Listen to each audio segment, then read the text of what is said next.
विधायक सरयू राय ने केंदुआडी गैस प्रस्तावित क्षेत्र का दौरा किया। इस दौरान उन्होंने प्रभावित इलाकों में पहुंचकर स्थानीय लोगों से मुलाकात और उनकी समस्याओं को गंभीरता से सुना। सरयू राय ने राहत शिविर का भी निरीक्षण किया और वहां रह रहे लोगों की स्थिति की जानकारी ली। क्षेत्र भ्रमण करने के बाद उन्होंने धनबाद स्थित सर्किट हाउस में प्रेस कॉन्फ्रेंस कर गैस रिसाव मामले पर अपनी प्रतिक्रिया दी। उन्होंने कहा कि केंदुआडी में गैस रिसाव से लोगों के सामने बड़ा संकट खड़ा हो गया है। उन्होंने स्थिति के लिए सीधे तौर पर बीसीसीएल प्रबंधन और डीजीएमएस को जिम्मेवार ठहराया है। सरयू राय ने कहा कि दोनों ही संस्थान गैस निकासी और सुरक्षा के दिशा में कोई ठोस और प्रभावी कदम नहीं उठा रहे।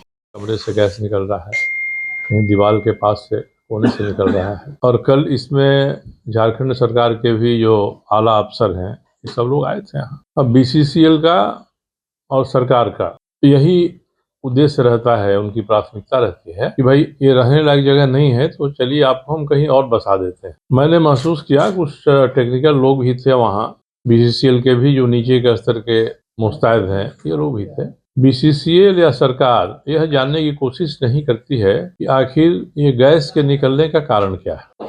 जो मुझे जानकारी मिली उसके हिसाब से इन सभी जगहों पर नीचे से अंडरग्राउंड माइनिंग हो चुकी है। अब अंडरग्राउंड माइनिंग होती है तो बीसीसीएल को माइन क्लोजर प्लान देना पड़ता है, जिसमें डीजीएमएस की भी सहमति रहती है। कहीं भी स्टॉकिंग इन्होंने किया नहीं है, केवल उसके मुहाने पर एक दीवार दे दिया है और मान लिया है कि हमने माइन को क्लोज कर दिया, जिसको सभी जानते हैं, मुझे कोई ध्यान नहीं देता है। आखिर बीसीसीएल ने स्टॉकिंग क्यों नहीं किया? बीसीसीएल ने ऐसी स्थिति क्यों पैदा की कि भूमिगत खदान में अधिकांश जगहों पर लोग अवैध खनन कर रहे हैं, इलीगल माइनिंग कर रहे हैं।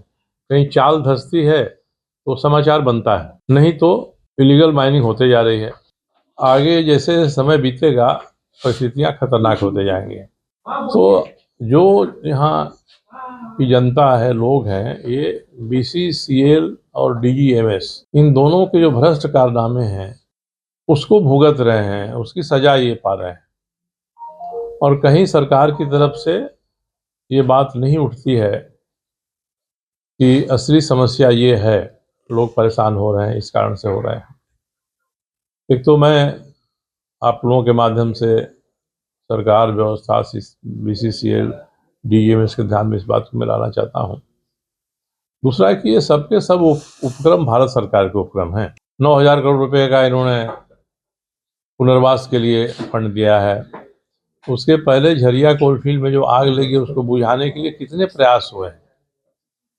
इन सभी प्रयासों में भारत की सरकार सीधे जुड़ी हुई है, तो भारत सरकार इधर क्यों नहीं ध्यान देती है? इसके अलावा पूरा धनबाद अवैध खनन का एक बहुत बड़ा अड्डा बना हुआ है। मुझे लोग फ़ोन करते हैं कि मैंने गाड़ी नंबर दिया, फलाना गाड़ी नंबर से लोडिंग हो रही है, थाना के लोग जाकर पकड़ें, पुलिस कोई ध्यान नहीं देती है।